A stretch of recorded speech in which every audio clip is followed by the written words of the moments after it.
Jelang penahanan Agus Buntung atau IWS, tersangka kasus tindak pidana pelecehan seksual, tim Komisi Disabilitas Kejati NTB dan penyidik Polda NTB memeriksa ruangan khusus yang akan digunakan Agus. Agus dipastikan akan menempati ruangan yang berbeda dengan ruang tahanan lain.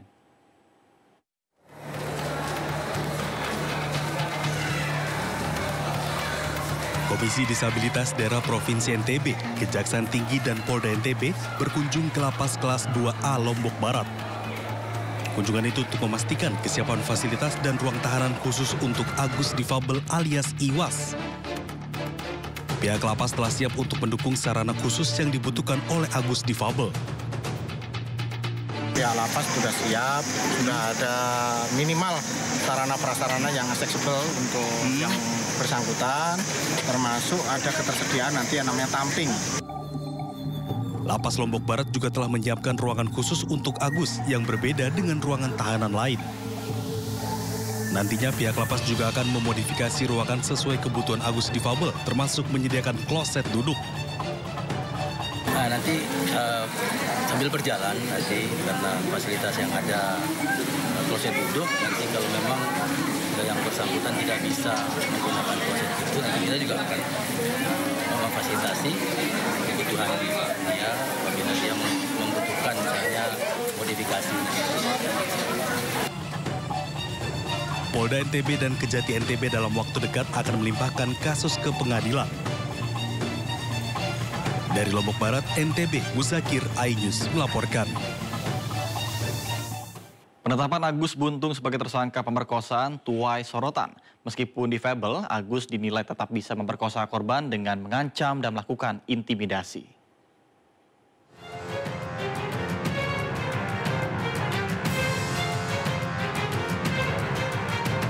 Kasus Agus difabel yang jadi tersangka dalam kasus pemerkosaan mahasiswi menimbulkan pro kontra di masyarakat terkait penetapan Agus sebagai tersangka yang dinilai tidak memiliki kedua tangan namun bisa jadi tersangka pemerkosaan.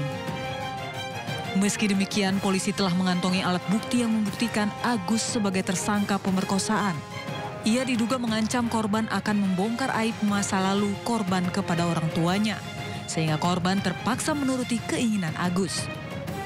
Kronologi yang terjadi kepada korban itu ada ancaman, intimidasi, tipu muslihat, dan manipulasi yang diberikan kepada korban oleh pelaku. Meskipun tidak memiliki kedua tangan, namun saat menjalankan aksinya ia menggunakan bagian tubuh lain. Dan hal ini juga dibenarkan oleh psikolog forensik Reza Indragiri. Kasus di NTB ini sudah barang tentu harus diinvestigasi oleh polisi ya. Tapi kalau kita bicara secara umum dengan pertanyaan apakah memungkinkan penyandang disabilitas melakukan ruda paksa, jawaban saya adalah mungkin. Kenapa? Karena barangkali sebagian kalangan yang menganggap bahwa itu tidak mungkin, itu lebih dikarenakan mereka berimajinasi tentang adegan pemerkosaan. Ada tangan pelaku yang mencengkram tangan korban, dan aktivitas-aktivitas fisik yang sifatnya intimidatif lainnya terhadap korban. Padahal esensi kekerasan seksual, khususnya esensi ruda paksa, bukan pada aktivitas fisiknya, tapi justru bermula dari adanya siasat psikologis yang dilancarkan oleh pelaku terhadap korbannya. Sementara pemilik homestay lokasi Agus difabel melakukan aksinya angkat bicara. Ia mengatakan Agus hampir setiap hari mampir ke penginapan miliknya. Tak hanya itu, Agus juga sering datang bersama wanita yang berbeda ke tempat miliknya. Saya sudah speak up juga, pada dasarnya iya si Agus memang sering datang ke sini, orangnya hampir setiap hari gitu. Memang sering Agus ini, ya. Tapi bukan langganan, bukan ya? Kalau langganan sih enggak, dia di banyak tempat, bukan di sini aja. Oh, gitu. Cuman pas kejadian kan di sini. Dia ke sini tuh sama cewek atau berbeda? Cewek yang berbeda-beda. Setelah ditetapkan sebagai tersangka, Agus difabel menjalani olah tempat kejadian perkara. Rekonstruksi dilakukan di tempat kejadian perkara berbeda, diawali dari Taman Udayana yang menjadi tempat awal pertemuan Agus dengan korbannya. Polisi menyebut sebanyak 49 adegan diperagakan Agus dalam rekonstruksi ini. Dalam rekonstruksi terungkap ada perbedaan keterangan yang diberikan antara pelapor dengan tersangka. sehingga adegan berkembang menjadi 49 dari sebelumnya hanya 28 adegan yang tertuang dalam berita acara pidana. Hingga kini jumlah korban pelecehan seksual Agus difabel bertambah menjadi 15 orang, di mana 2 korban dinyatakan masih di bawah umur. Dari keseluruhan jumlah korban tersebut, 4 diantaranya sudah diambil keterangan oleh polisi.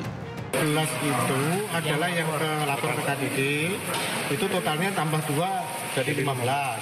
Nah, dari 15 itu 7 sudah dilakukan pemeriksaan di kepolisian. Dari kasus yang viral ini, polisi juga membuka pengaduan masyarakat karena diduga kemungkinan masih ada korban lain. Tim Liputan iNews melaporkan.